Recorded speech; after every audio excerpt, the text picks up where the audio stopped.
reminding me. So several years ago, the TMA wanted to somehow recognize people that have made such a difference in the TM community. And so in 2004, we had our first honoree. Yes, I will. Get off the stage. No, I'm kidding. You're not the boss. Yeah, you're not the boss of me. That's right. Anyway, several years ago, we had our first honoree, and we are way too lucky to have this person as part of our medical advisory board, and she happens to be here tonight. Chitra Krishnan, would you please stand up? She was our first recipient.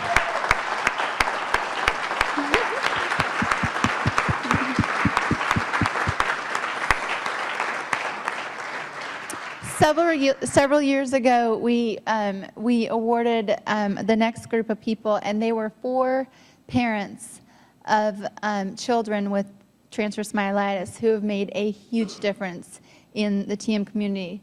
When Sandy gets a phone call from any parent of somebody with any one of these rare disorders, we send them to these 4 parents and to other people in our association that we know that are willing to talk to these other parents and give them just all kinds of information and hope. They were amazing people. Tonight, I am so privileged to announce the next recipients of this award. The first people that I want to talk about are the people that actually created Victory Junction. I know we've talked about it several days in a row, but Kyle and Pattie have done an absolutely amazing thing by memorializing their son Adam and creating this camp. And we cannot thank them enough for, first of all, inviting our group, because nobody else was out there coming forward to do this for us. So our first recipients are Kyle and Pattie.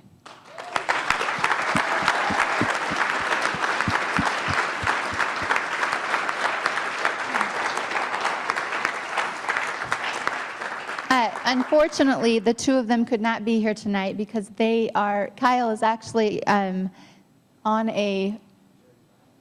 it's a charity ride across America on motorcycles. Am I right on that?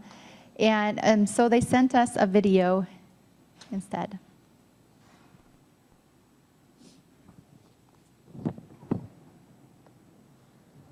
They've been to camp. We were able to have those individuals come to Victory Junction and interact. Some of those patients had never seen another individual with transverse myelitis, and it was very interesting to Kyle and I to be able to see the interaction that Victory Junction was able to give the people with transverse myelitis. I learned a great deal about your disease. In all of how you are overcomers, and you are teaching Kyle and I how to be better overcomers on our life situation because of what you've overcome with such a devastating disease as transverse myelitis. Thank you for what you have honored my husband with. He's well deserved, and I appreciate that. And we certainly appreciate what you do as an organization for all the individuals suffering from transverse myelitis.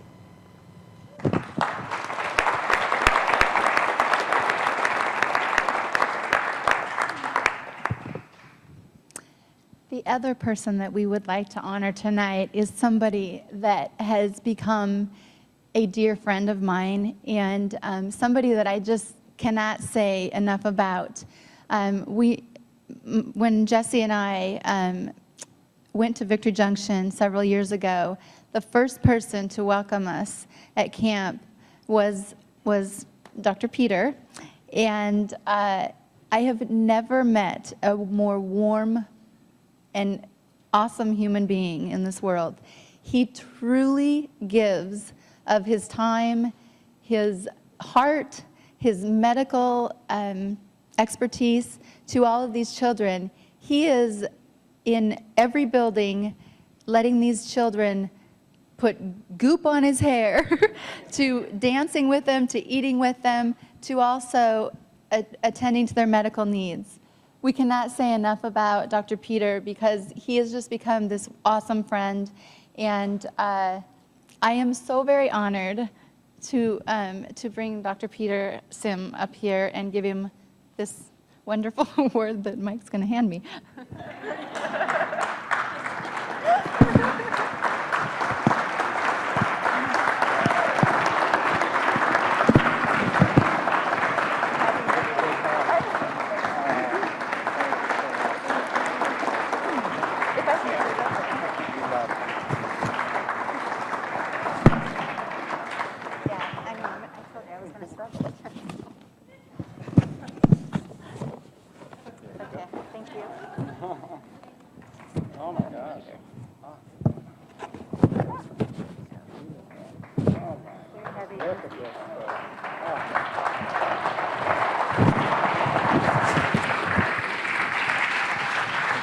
I'll hold this for you if you'd like. I am so honored I can't begin to describe it. First, let me preface my remarks by saying I'm not used to being the center of attention or in the limelight, okay? I'm much more comfortable being behind the scenes, in the background, making sure everything's working okay. Also, unfortunately, I don't possess Sandy's oratory skills. Maybe, fortunately, I also don't possess his oratory endurance. So,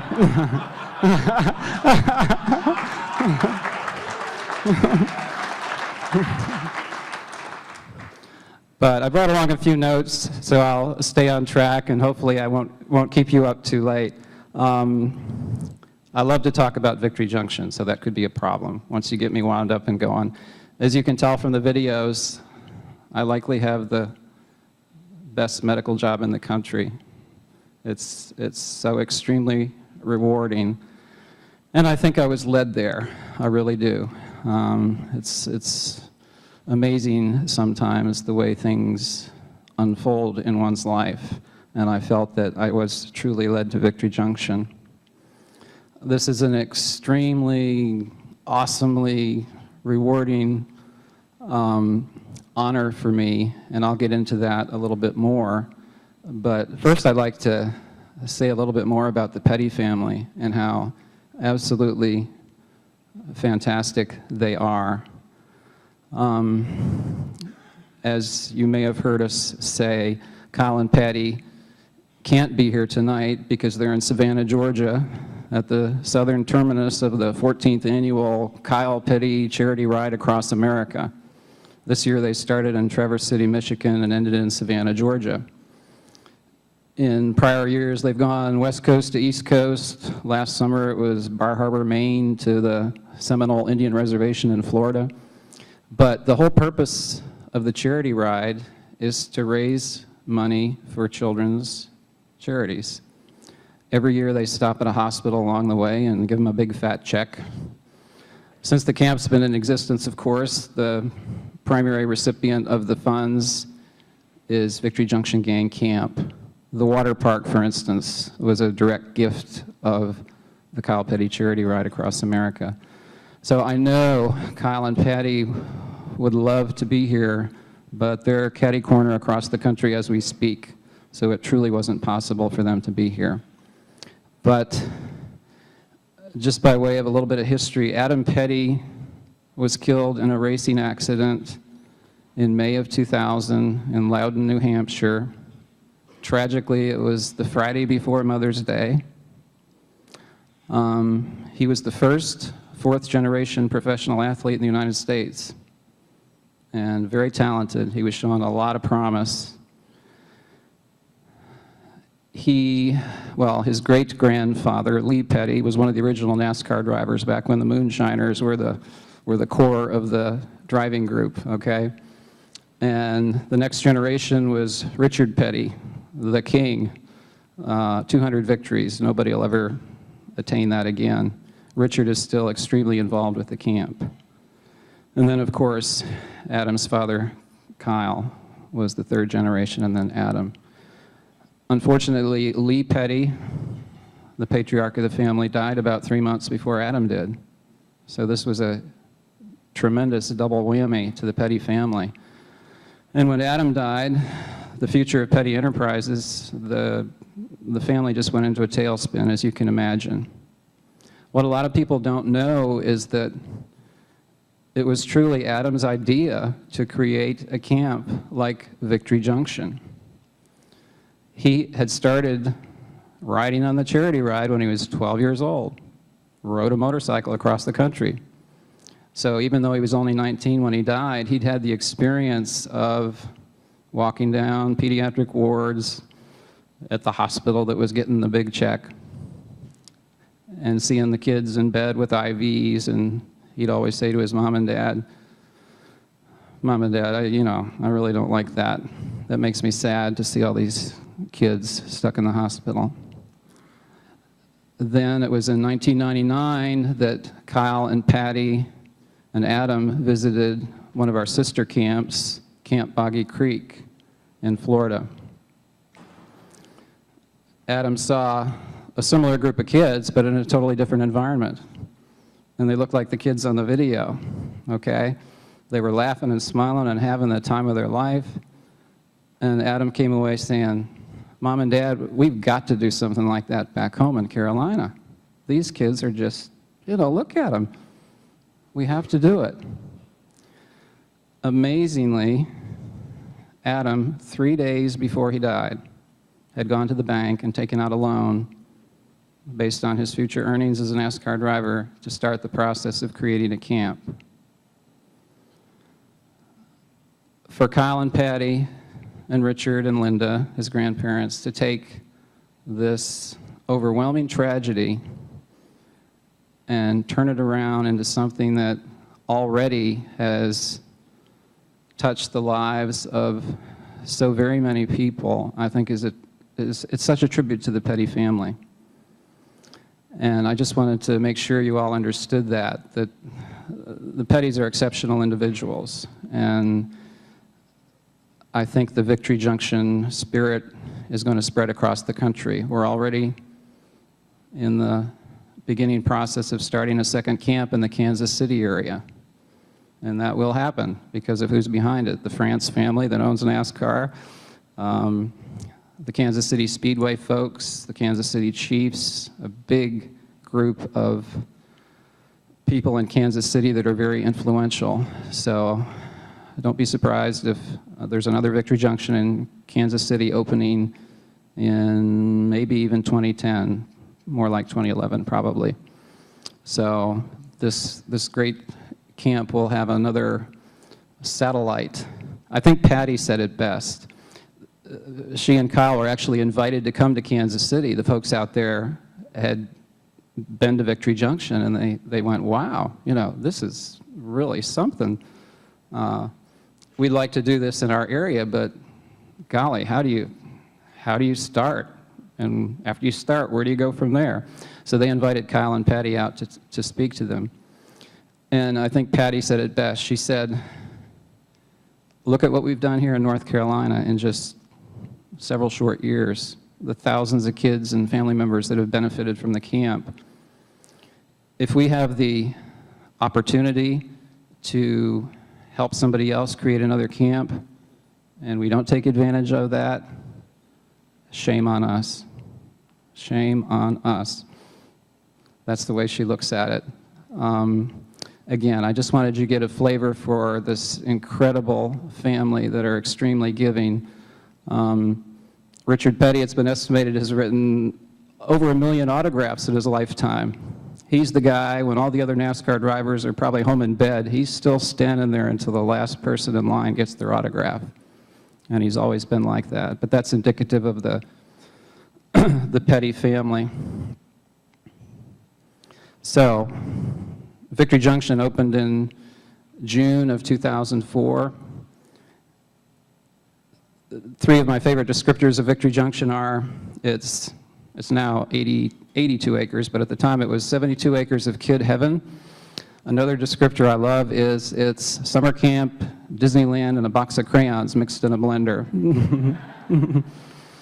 And then the third that I really like is it's a place somewhere between earth and heaven. but certainly closer to heaven. That came from one of our very first volunteers who experienced camp. Paul Newman, who created the first hole-in-the-wall camp in Connecticut in 1988, and who I personally believe is one of the greatest Americans that ever lived for all he's done. He said he wanted to create a camp or a series of camps that allowed kids to, quote, kick back, relax, raise a little hell, and just be kids. And I think he certainly succeeded in that, certainly in the Victory Junction experience. We like to think of Victory Junction as existing in a bubble. We're in the bubble and the outside world is out there. And when you come in the Victory Junction bubble, everyone is safe, respected, and loved. And that's a feeling that truly permeates the place. And I think Paula and others that have experienced that feeling can attest to that. So far, so far in our existence, we've served over 5,000 campers and over 5,000 family members. And we're halfway through our 5th season of summer. We went from 428 campers summer 2004 to probably over 1,000 this year, and that's just summertime. We have 10 sessions during the summer, and then throughout the rest of the year, we'll have family weekends where we'll serve the whole nuclear family, up to 32 families at a time. And of course, it's all free. Nobody pays a thing. It costs us about $2,500 per camper in the summer or per family on a family weekend, and all that is covered by our generous donors. We also bend over backwards to try to bring kids to camp that have transportation problems. We'll send buses to Norfolk, Virginia, Columbia, South Carolina, to pick up a bolus of kids from a medical center. Last year we had over 200 flights donated by Airlift Hope, used to be called Angel Flight. These are private pilots that give of their plane, their fuel, their time, their piloting expertise to bring kids to camp. Simply amazing. And then, of course, we bring lots of kids by commercial flight, too. I wanted to read a note that is sort of a segue into my next comment, but this actually came from the father of a child with transverse myelitis that was at camp. He said, VJGC, Victory Junction Gang Camp, I know you hear the same stuff all the time, and that you spend all your time in the middle of this. Just as you may miss the forest for the trees, I hope you never start to not see the miracles that flash around this camp like stars on a dark night. Just because the tedium of a job overshadows your day,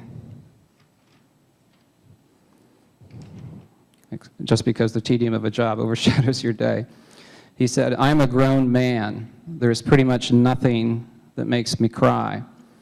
Since my son got sick, we've had a life-changing series of events. We've lost everything. Money, jobs, savings, friends. They weren't really friends to start with.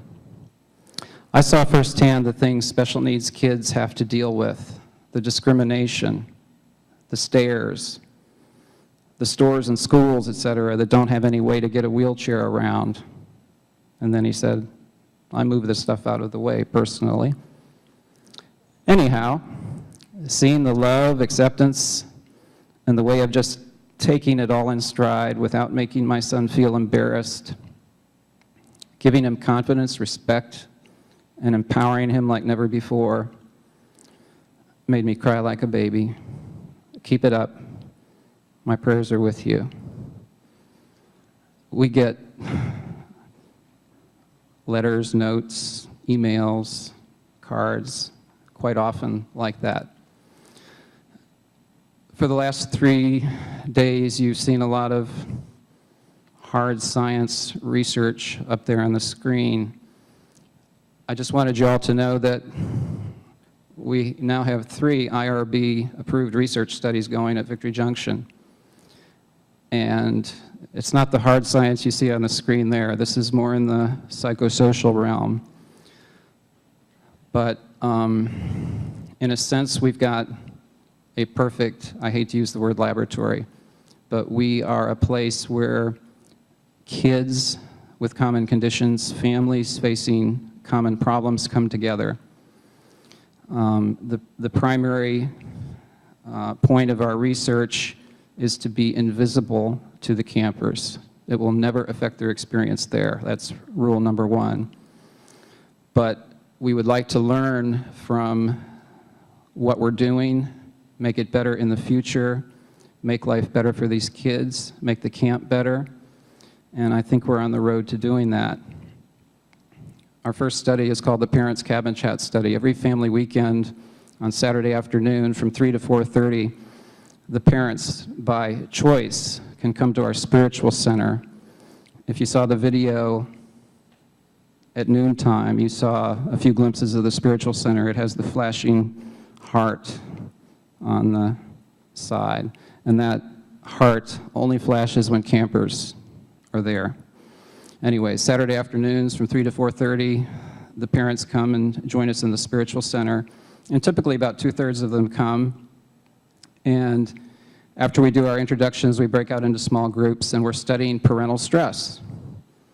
And how does it relate to the degree of technological dependence of their child? Okay, is it different for a kid on a ventilator than it is for a kid who maybe had leukemia 3 years ago and is doing good right now?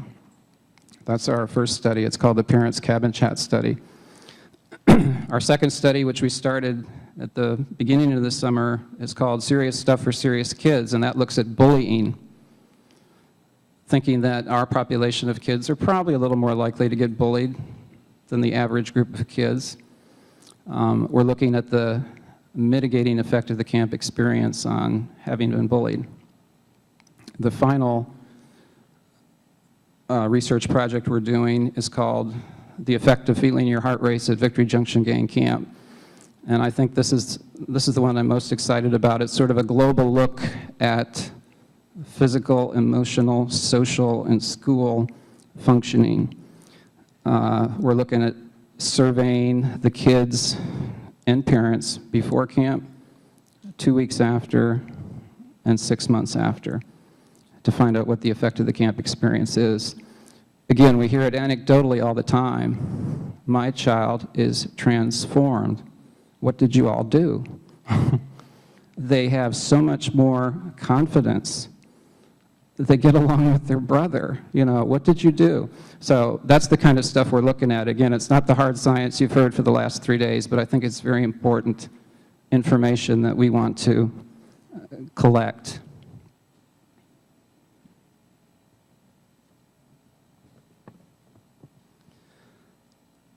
Okay, we'll get down to brass tacks here. Transverse myelitis and Victory Junction. I truly blessed the day I got the call from Leslie Serio, and she explained the dilemma and the many doors that had been shut when she requested services from other camps.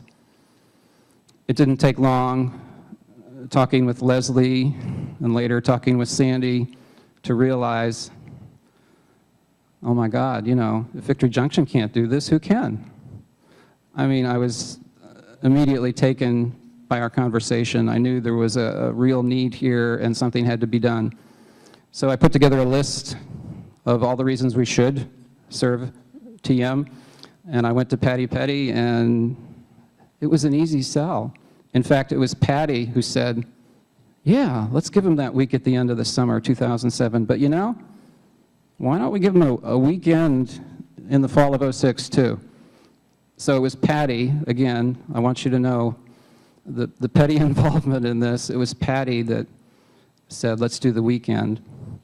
I look back on that first weekend in the fall of '06, and I mean, I still get a warm glow when I think about it. There were so many things there. I literally could, I won't stand up here and talk for, you know, an hour about the amazing, amazing vibe, atmosphere of that camp, and the incredible things that happened. One of the great stealth operations of all time was getting Jim Lupin to North Carolina to Victory Junction without Sandy knowing about it. I'll set the scene for you. Jim came in and we spirited him into one of the lodgings behind the body shop, and Jim's brother Joe was also there. That evening, it was Thursday evening before the weekend camp began, we had the TM officers and, let's see, Maggie and Huey and Sheena, I think were up there in the spiritual center.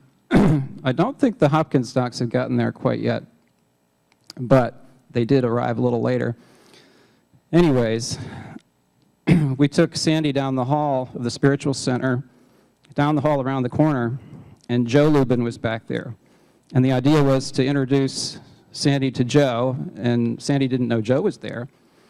And of course, Sandy was his usual self. Oh my God, Joe, what are you doing here? You know, and Joe said, well, I'm here to represent the Lupin family. I was flying back to DC and I just thought I'd stop and, you know, so they're hugging and everything. And 2 minutes later, they're walking down the hall into the spiritual center, and Sandy walks through the door and he looks directly at Jim, okay? And he looks away, and he looks again, and he looks away. And he looks a third time, and he looks away. And then he starts talking to somebody else. And he must have gotten a dozen words out of his mouth when all of a sudden his brain was saying, this is totally impossible. This just cannot be. Jim Lupin is in the Pacific Northwest, and I'm in North Carolina. And all of a sudden, you know, it occurred to him that this was real. I actually, we now have an AED in the spiritual center, but I brought one up there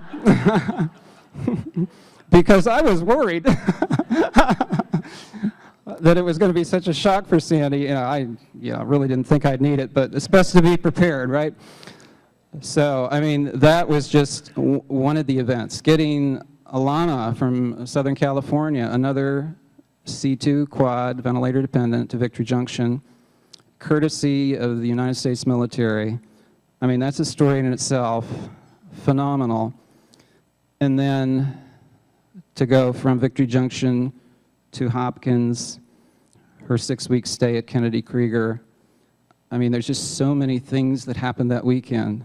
It was the first time I met Maggie and Huey and the docs from Hopkins. I mean, I was just totally blown away by these physicians that are not only world-class, you know, state-of-the-art, head-of-the-pack researchers, but incredible clinicians and wonderful, wonderful human beings with a huge heart. Again, I was just blown away. And then we went into our summer event. It was basically a replay, but a little longer with more family members. The Hopkins docs made themselves available every morning from 10 to noon in the theater. They'd make a presentation and then take questions, and I've since begun to talk about this as the TM model. Okay, most of our, well, really all of our sessions, if it's, say, spina bifida session at camp, we say the kids leave their disease at home or their disease at the door, and we don't talk about spina bifida.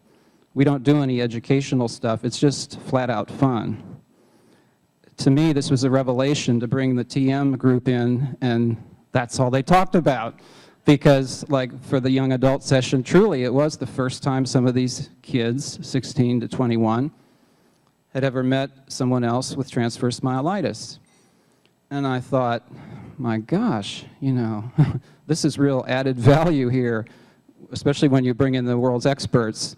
So we're now looking at maybe serving some other, I know there's no other group like this in the world, truly, but quasi-similar groups that have a good organization, that have a group of docs that are really interested in that problem, that are willing to come to camp. I would like to see us at Victory Junction utilize that TM model more in the future. I like to think that the Transverse Myelitis Association and the TM Center at Hopkins are two sterling examples of the way the world should be. They are enthusiastic, they work tirelessly, selflessly for the betterment of others in a unique symbiotic relationship. I like to think Victory Junction is also one of those organizations that represents the way the world should be. Certainly there are others like Canine Companions for Independence. You look at the headlines, please don't, any day, and it's easy to come away with the impression that the world is going you know where in a handbasket, okay? And it is so incredibly uplifting to me to have an experience like I've had here the past 3 days with an organization and people like you that are really just trying to make the world a better place for other people. And I would encourage all of you not to lose sight of that fact. There is hope for the world, and you represent part of that hope. But Victory Junction and the Transverse Myelitis Association both being examples of the way the world should be, I'm not surprised we found each other, okay? It would have happened sooner or later. I can't tell you how much this means to me. It's exceedingly meaningful. I wrote this to Sandy when he first broke the news to me. That's because of who's extending this honor, okay? Again, I think you're some of the greatest folks in the world, some of the most wonderful people I've ever met. I tell people this all the time. I just love to talk about the TM events at camp. I mean, it's hard to turn me off when I get started. Thank you, thank you, thank you for this honor. Thank you for inviting Anna and I to spend some time with you here. I would invite anybody in the audience, if you're ever in Randleman, North Carolina or in the vicinity, give me a call. I'd love to show you the camp. It'll knock your socks off. Once again, thank you so much from the bottom of my heart. This means an awful lot to me.